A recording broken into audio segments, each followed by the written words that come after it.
Hey, it's Thursday, time for another Action Figure Adventures video here on SEO Tour Review. Today, Baby Skeletor and I are taking a look at the Sonic Fighter Viper figure.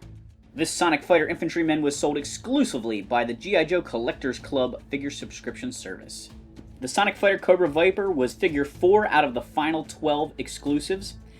Pause it here to read his bio. During the original run of G.I. Joe Real American Hero action figures from 1982 to 1994, there was a sub-team known as the Sonic Fighters. These were repaint action figures that came with an array of different weapons as well as sound effect backpacks that they wore. And you push the buttons on the backpacks and it would make different gun noises, bomb sounds, zaps, things like that. The 1986 Cobra Viper was repainted and released as a Sonic Fighter, and this figure is a modern update tribute to that character. Like many of the final 12 figures from the Collectors Club, this is a straight repaint of a previously released figure by Hasbro.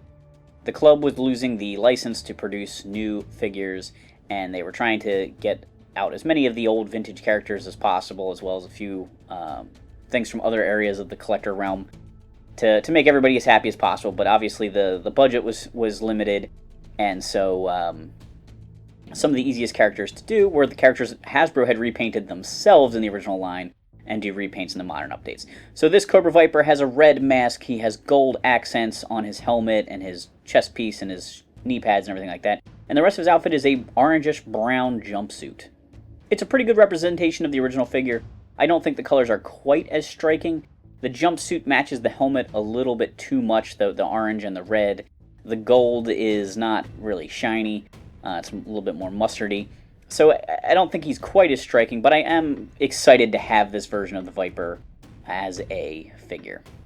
Sonic Viper has a ball joint at the neck that allows him to look up and down and around. His goggles seem to be glued on, which is fine with me. I kind of didn't like that the 25th anniversary guys, the goggles would fall off very easy. Down below, you can see he has a removable tactical vest on over his torso. I'm not going to remove that. I find a lot of times those are very difficult to get back on.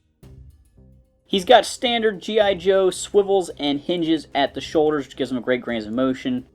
He's got swivels and hinges at the elbow as well, and he also has a swivel at the wrist. So he's got very good modern articulation in his upper body. He's got a swivel and a crunch there at the abs. Down below, he's got the standard G.I. Joe hips that move out to the side and forward and backwards great. He's got double jointed knees. The articulation looks a little bit funny because he's got the knee pad, so he's got this like yellow line there in his knee.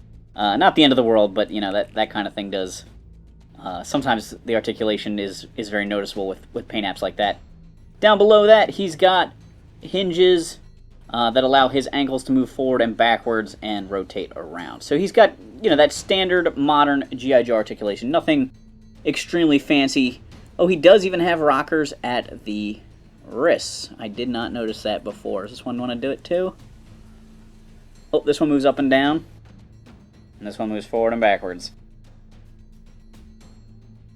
Like all the modern figures, the Cobra Viper comes with a figure stand with his name on it.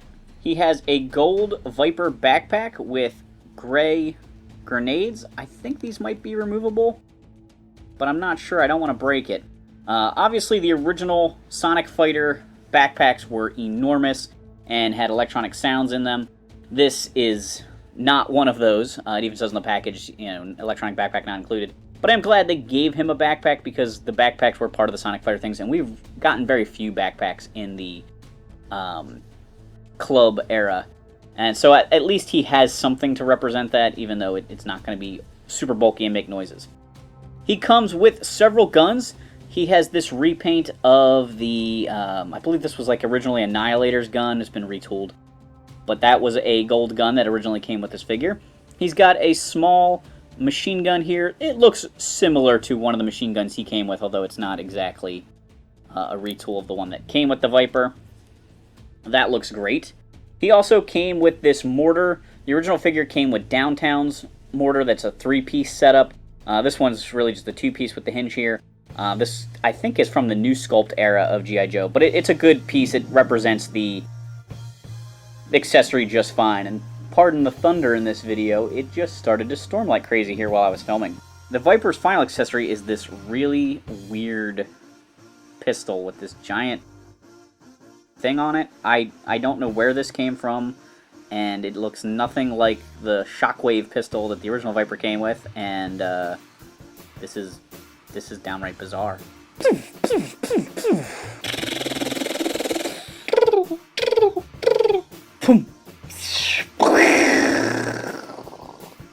Is this figure super exciting? Not really. He's just a repaint. Is he well executed? Yeah, pretty much. Would I rather have had a character that hasn't been modernized, released by the club before it ended? Yes. If they were going to cut corners and give us a character that hadn't been released previously in a weird format like the Payload that I previously released, or Windmill in Fun School colors, would I have rather have this repaint? Absolutely. All in all, Sonic Viper turned out pretty great. I knew they weren't going to tool up oversized backpacks for no reason or give them the sound effects, so I think the choice of the backpack and majority of his weapons were great. There's that one little pistol that I'm not real happy with. I think almost any other pistol accessory could have been packed with him and it would have been better than the one they picked, but we got what we got. Thanks for watching this Action Figure Adventures video. Do Baby Skeletor a favor, hit that like and subscribe button.